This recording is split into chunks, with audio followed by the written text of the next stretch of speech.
Anggota kerajaan biasanya akan dilindungi oleh rakyatnya sendiri. Namun kisah tragis justru menimpa Sunanda Kumariratana, Ratu Thailand yang tewas di hadapan rakyatnya sendiri. Sunanda Kumariratana dibiarkan tewas tenggelam lantaran ada aturan kerajaan yang tak memperbolehkan siapapun untuk menyentuh sang ratu. Sunanda Kumariratana merupakan seorang putri dari Raja Mogut dan Ratu Sukharitakul. Kala itu mereka adalah seorang penguasa di negeri Siam yang saat ini dikenal dengan Thailand. Ratu Sunanda Kumariratana dan anaknya yang bernama Kanaborn Bejaratana melakukan perjalanan menuju istana dengan menggunakan kapal pada tanggal 31 Mei 1880. Namun di tengah perjalanan tiba-tiba kapal yang mereka tumpangi terbalik dan ia pun tenggelam. Namun karena sebuah aturan yang dibuat bahwa tidak ada siapapun yang boleh menyentuh seorang ratu perihal perbedaan kasta, rakyat dan penjaganya pun hanya menonton dan menyaksikan kejadian itu dan mereka tidak dapat membantunya. Mereka dilarang menyentuh sang ratu walaupun sebenarnya mereka bisa menyelamatkan nyawanya. Mereka bahkan diinstruksikan untuk tidak melakukan apa-apa oleh penjaga kapal. Akibatnya Sunanda Kumariratana harus tewas tenggelam di hadapan rakyatnya sendiri.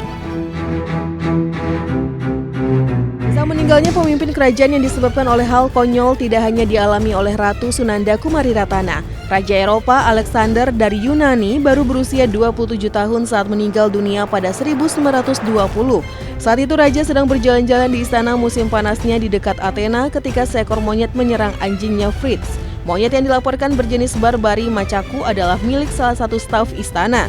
Sang raja kala itu berniat memisahkan dua hewan yang sedang bertarung hebat. Alih-alih berhasil, monyet tersebut justru menyerangnya, menggigit kaki dan bagian tubuhnya yang lain. Tak lama kemudian, luka yang dialami sang raja mengalami infeksi dan kurang dari sebulan kemudian ia dinyatakan meninggal dunia.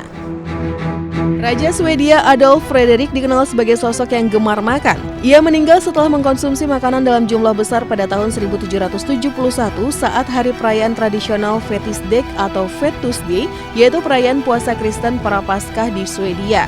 Sang raja menyantap hidangan yang terdiri atas lobster, kaviar, ikan asap, dan menegak santanya. Tak sampai di situ, Adolf Fredrik menyantap 14 piring hidangan penutup berupa semla atau roti beraroma kapulaga yang diisi dengan pasta almond dan disajikan dalam semangkuk krim panas. Hal ini menyebabkan ia mengalami masalah pencernaan yang akhirnya membuatnya tewas. Adolf Fredrik kemudian mendapat julukan The King Who Ate Himself to Death atau berarti raja yang mati kekenyangan. Pemirsa, itulah tadi beberapa kisah anggota kerajaan yang meninggal akibat hal sepele.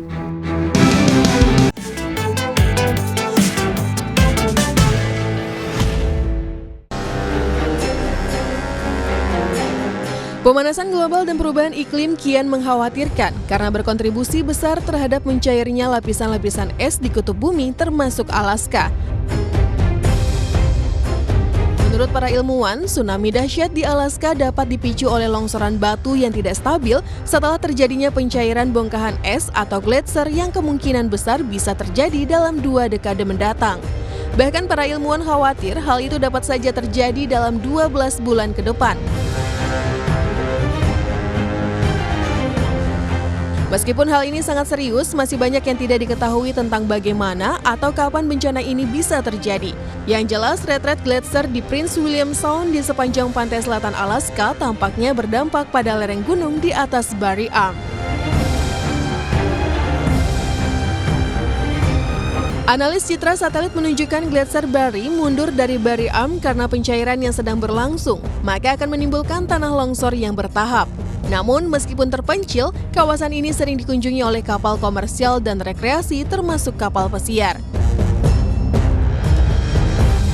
Pemantauan berkelanjutan oleh banyak organisasi termasuk Administrasi Kelautan dan Atmosfer Nasional serta Survei Geologi Amerika Serikat mengawasi perkembangan di Prince William Sound untuk melacak pergerakan di atas gletser Barry demi menyempurnakan prediksi tentang dampak dari mega tsunami yang akan terjadi. Dampak dari kemunduran gletser akan relatif lebih cepat pada era perubahan iklim.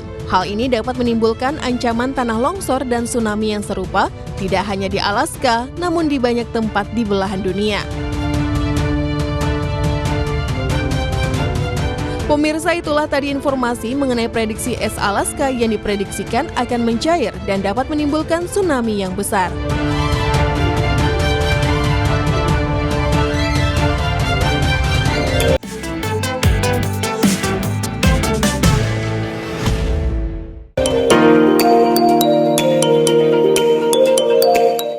Merit 3 RMS akan menjadi kapal pesiar yang paling populer di dunia. Kapal yang dibangun pada tahun 2003 ini mempunyai luas sekitar 232 meter persegi.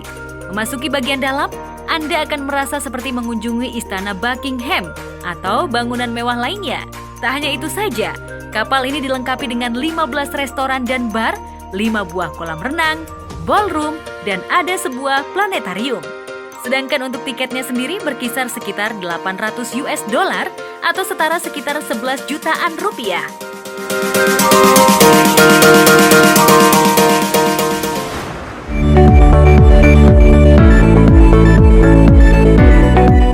The Riviera Oceania Cruise diluncurkan pada tahun 2011 silam dan termasuk kapal pesiar mewah yang mempunyai desain yang sangat menarik. Masuk ke bagian interior, terutama bagian dalam kabin. Seluruh furniture terlihat sangat mewah. Tiket kapal pesiar ini terbilang sedikit lebih mahal, yaitu sekitar 24 juta rupiah.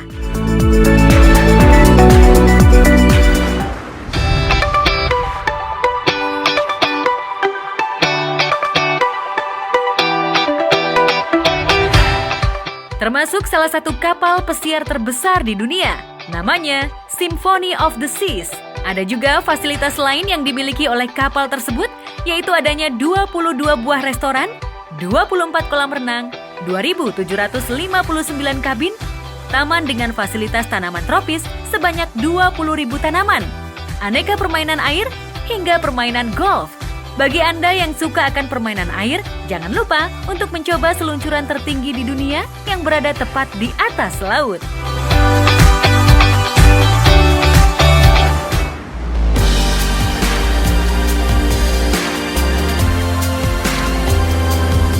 Kapal MSC Merakvilia ini diluncurkan pada tahun 2019, mempunyai panjang sekitar 315 meter, membuat kapal ini mampu menampung penumpang secara maksimum sekitar 5.714 penumpang dan 1.540 orang kru.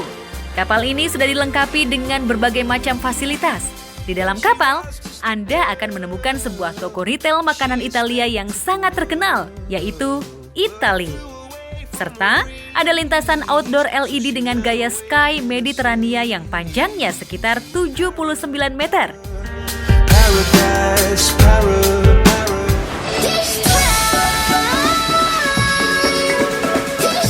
Tahukah Anda bahwa Anthem of the Seas ini adalah satu-satunya kapal kelas kuantum yang berlayar di perairan Atlantik? Bagi Anda yang suka dengan tantangan adrenalin, dapat menggunakan surf simulator, rock climbing wall, dan skydiving simulator. Ingin menikmati aneka macam fasilitas serta mencoba melakukan pelayaran selama 7 malam yang menarik? Sebaiknya rogoh kocek sekitar 780 euro.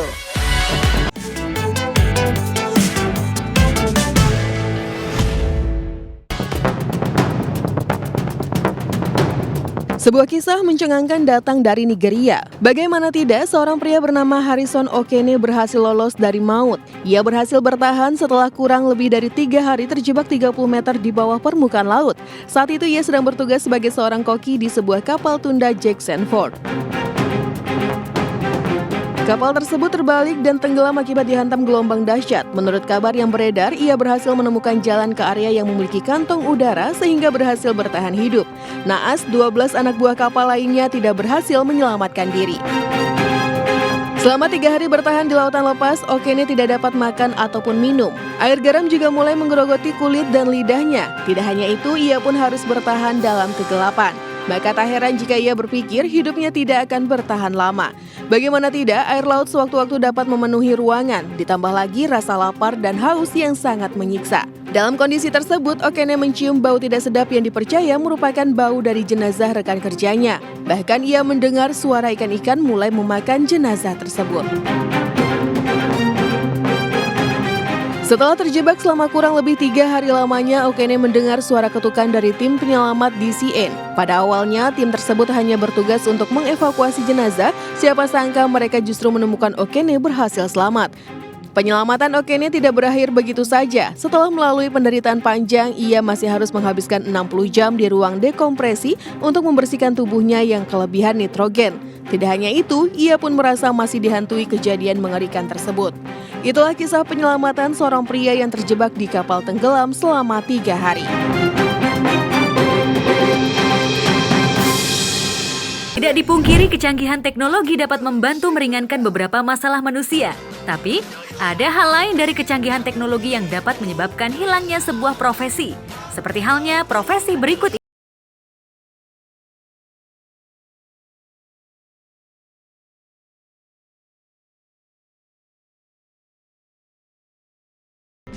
Sopir adalah sebuah profesi jasa yang sangat membantu bagi sebagian orang. Tapi, fungsi dari sopir kini bisa digantikan dengan kecanggihan teknologi. Mobil tanpa sopir atau self-driving car adalah kendaraan yang bergerak secara otomatis tanpa peran manusia di dalamnya. Mobil ini menggabungkan beberapa sensor untuk memahami lingkungannya seperti radar, GPS, sonar, hingga unit pengukuran inersia. Selain itu, mobil ini memiliki sistem kontrol yang canggih dalam menginterpretasikan informasi sensorik untuk mengidentifikasi jalur navigasi yang tepat. Tak hanya mobil pribadi saja, taksi dengan teknologi self-driving car juga sudah mulai beroperasi di China. Tak hanya sopir, pekerjaan sebagai SPG atau SPB juga bisa tergantikan oleh teknologi. Promobot misalnya, robot ini bisa bicara dan membantu para pembeli di sebuah toko saat mencari barang belanjaan yang diinginkan. Tak hanya itu saja, Promobot juga memberikan informasi promo dan memberikan kartu diskon kepada pembeli.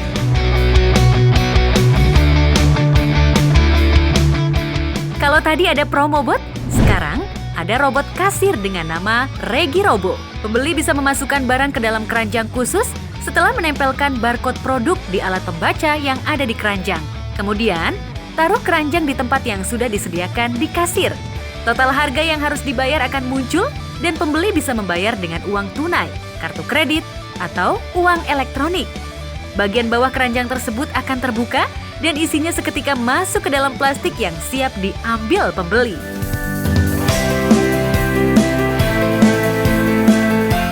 Baru-baru ini, salah satu perusahaan teknologi terkenal telah memamerkan robot barunya yang dapat menggantikan chef. Robot tersebut diketahui memiliki kemampuan untuk membuat dan menyajikan mie di restoran.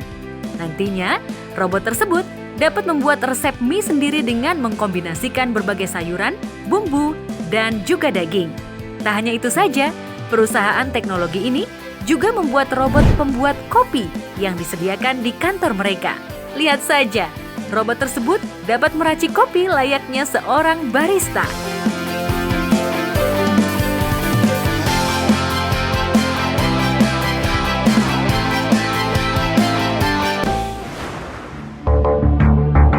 Selalu punya trik bikin penonton tertarik. Begitulah aksi para pesulap di dunia, mulai dari yang sederhana sampai yang ekstrim. Seringkali aksi-aksinya dinilai mustahil dan di luar nalar manusia.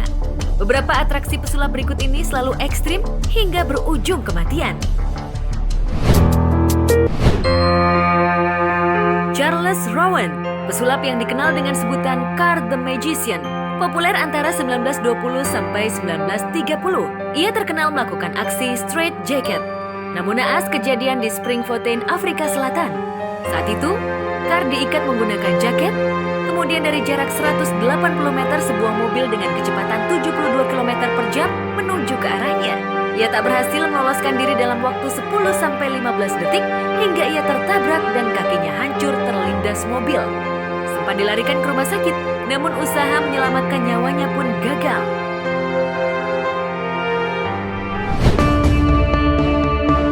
Aksi menjemput maut pesulap juga dialami oleh Joseph Burroughs, atau yang populer dengan sebutan Amazing Joe. Dengan trik sulap Buried Alive atau dikubur hidup-hidup, Joe meninggal di usia 32 tahun. Dalam aksinya, ia dimasukkan dalam sebuah kotak akrilik transparan berbentuk peti mati buatan sendiri. Saat peti mati diturunkan, kru mulai mengisi lubang dengan tanah di sekitar peti mati dan beton basah. Namun tiba-tiba, beton tersebut justru menghancurkan peti mati Joe. Dengan panik, seluruh kru langsung berusaha mengeluarkan Joe. Joe berhasil ditarik keluar, namun dalam keadaan sudah tak bernyawa. Pria asal Jerman dengan julukan The Great Lafayette ini juga jadi korban atas aksinya sendiri. Sigmund Neuberger, nama aslinya, meninggal akibat kebakaran pada saat melakukan atraksi di Empire Palace Theatre di Edinburgh pada 1911. Kebakaran sendiri disebabkan oleh kesalahan teknis bawah panggung. Semula, api yang keluar terkesan salah satu trik Sigmund yang ekstrim. Namun, api yang semakin membesar membuat seluruh penonton panik dan melarikan diri, termasuk Sigmund. Sempat berhasil lolos, namun saat ia kembali ingin menyelamatkan kudanya, api justru melahap tubuh Sigmund hingga akhirnya ia meninggal. Aksi sulap menjemput maut dialami juga oleh Ginesta asal Amerika. Ia terkenal dengan triknya meloloskan diri dari tong berisi air. Inti dari trik ini adalah pesulap masuk ke dalam kaleng susu atau tong berisi air dan melarikan diri sebelum air penuh. Sayangnya, aksi Ginesta pada 1930 gagal. Kaleng susu yang digunakan dalam kondisi tidak sempurna hingga membatasi ruang geraknya. Alhasil, usaha Ginesta meloloskan diri tidak maksimal dan ia tenggelam di dalamnya.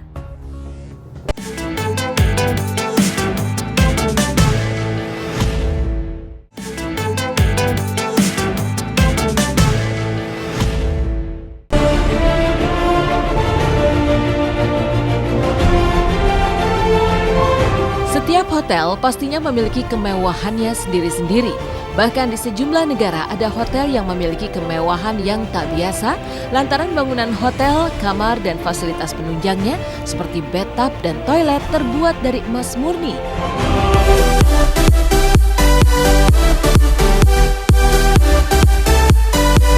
Terletak di Hong Kong, inilah satu-satunya hotel di dunia yang nyaris seluruh bangunannya terbuat dari emas murni. Dikerjakan oleh 300 pekerja bangunan pilihan, hotel ini dibangun dari emas murni seberat 6 ton dengan menelan biaya 50 juta US dollar Amerika Serikat atau 450 miliar rupiah. Hotel ini sendiri dibuat oleh produsen perhiasan Lam Sai Wing yang berkolaborasi dengan beberapa perusahaan lainnya untuk membuat suite 7.000 meter persegi.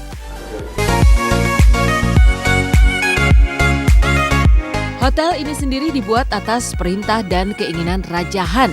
Sang raja ingin membuatkan hadiah yang spesial buat istrinya berupa hotel yang terbuat dari emas. Sebagai hotel emas, tak heran jika seluruh furnitur dan fasilitas hotel yang menjadi ikon dunia pariwisata Hong Kong ini juga dilapisi emas murni, bahkan hingga ke toilet dan tempat sampahnya.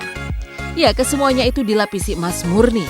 Dan untuk menikmati semua fasilitas mewah yang tak biasa ini, pengunjung dikenai biaya 25.000 dolar Hong Kong atau setara 30 juta rupiah per malamnya. Terletak di Vietnam, inilah hotel paling mewah di negara tersebut. Maklum saja karena hotel ini menyediakan kamar mewah yang tak biasa yang tercermin dari fasilitas yang tersedia, di mana seluruh fasilitas yang ada di kamar spesial tersebut mulai dari dinding, atap hingga seluruh fasilitas penunjangnya, mulai dari wastafel, bathtub hingga toiletnya, kesemuanya berbalut kilauan emas murni. Tidak hanya itu, kamar termewah ini juga dilengkapi dengan meja makan dengan alat makan dari emas, serta hiasan dinding yang lagi-lagi juga terbuat dari emas. Dan yang paling spektakuler, hotel ini juga menyediakan kolam renang pribadi yang lantainya terbuat dari emas. Bahkan beberapa waktu lalu, kolam renang di kamar hotel ini memenangkan world record sebagai kolam renang terluas dan tertinggi berbalut emas 24 karat.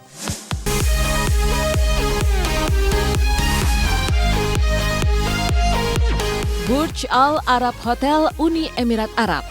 Terletak di Dubai, Uni Emirat Arab, inilah satu-satunya hotel di dunia yang dilabeli Hotel Bintang 7 lantaran kemewahannya yang tiada tara. Dibangun di sebuah pulau buatan yang hanya berjarak 280 meter dari pantai Jumeirah, hotel ini pun didapuk sebagai hotel tertinggi ketiga di dunia.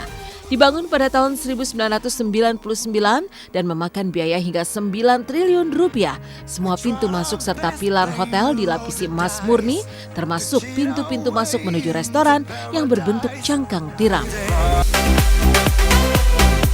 Dari ratusan kamar hotel yang ada, kamar yang paling mewah adalah Royal Suite yang hanya tersedia 2 ruangan saja. Kamar yang menjadi favorit para pesohor dunia ini termasuk mantan bintang sepak bola Inggris, Wayne Rooney, memiliki fasilitas super lengkap yang akan memanjakan siapapun yang menginap di sana. Mulai dari perlengkapan kamar mandi mewah dari Hermes, perlengkapan jacuzzi, hingga iPad berlapiskan emas 24 karat yang akan menghibur 24 jam dengan memutar musik sesuai keinginan pelanggan. Tamu Royal Suite juga memiliki akses lift pribadi dan tentu saja pelayan pribadi yang akan siaga 24 jam. Dan untuk menginap di Burj Al Arab Hotel yang didapuk sebagai hotel termewah sedunia dari World Travel Awards di tahun 2015, para tamu harus merogoh kocek hingga 135 juta rupiah per malam. Emas sebagai logam mulia paling berharga memang identik dengan keagungan dan kemewahan. Jadi tak usah heran jika bangunan-bangunan yang dianggap memiliki nilai kemewahan khusus dibangun atau dilapisi dengan emas murni. Lalu seperti apa posisi emas dalam proses pembangunan sebuah gedung? Kesulitan-kesulitan apa yang saat menjadikan emas sebagai bagian dari bangunan atau fasilitas pendukungnya?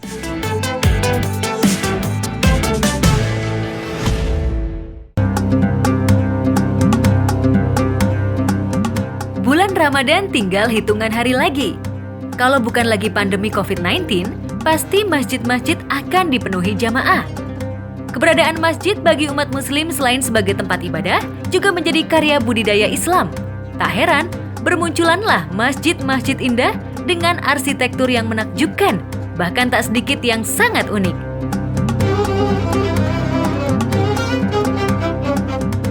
Siapa pernah berziarah ke masjid berbentuk kapal di Semarang ini?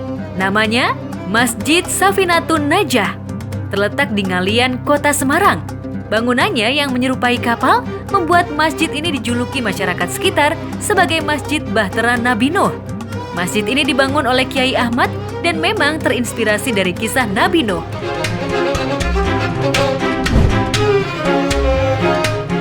Semarang juga memiliki masjid berbentuk kapal lainnya, yaitu Masjid Haji Sunarto yang berbentuk kapal pesiar. Terletak di kampus Politeknik Bumi Akademi Pelayaran Indonesia. Pembangunan masjid menyerupai kapal ini berkat ide dari Sunarto, alumni Politeknik Bumi Akpelni. Lantai 1, 2, dan 3 dipakai untuk tempat beribadah. Sedangkan lantai 4 digunakan oleh para taruna untuk belajar ilmu navigasi. Ada kemudi kapal ril berikut dengan radarnya.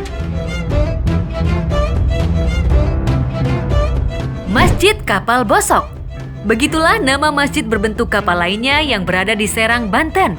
Bosok sendiri artinya busuk. Rupanya, masjid ini punya cerita sejarah yang unik tentang Ki Angga Derpa dalam mengusir penjajah Belanda. Ki Angga ditangkap dan dihukum di dalam sebuah kapal. Kapal itu terbawa arus hingga ke Serang, Banten. Ki Angga geram lalu mencambuk kapal sembari berujar agar kapal yang memenjarakan dirinya membusuk. Kisah itulah yang menginspirasi 17 orang santri untuk membangun kapal berdasarkan cerita kapal busuk tadi. Di dekat masjid terdapat pula makam Syekh Abdullah Angga Derpa. Uniknya, untuk memasuki area masjid harus melewati gapura berketinggian rendah yang memaksa orang untuk membungkuk sebagai tanda hormat. Di daerah Gresik, Jawa Timur, terdapat Masjid Kiai Haji Abdul Hamid Al-Faqih atau masyarakat mengenalnya sebagai Masjid Perahu. Masjid yang sepintas mirip perahu ini dibangun untuk mengenang sejarah penyebaran agama Islam di pesisir utara Jawa yang penyebarannya kebanyakan menggunakan transportasi perahu. Masjid-masjid berbentuk kapal itu seperti mengingatkan umat muslim kalau kehidupan itu penuh cobaan, ibarat perahu yang terombang-ambing di lautan. Namun, betapapun kerasnya cobaan, iman Islam tetap harus jadi pegangan.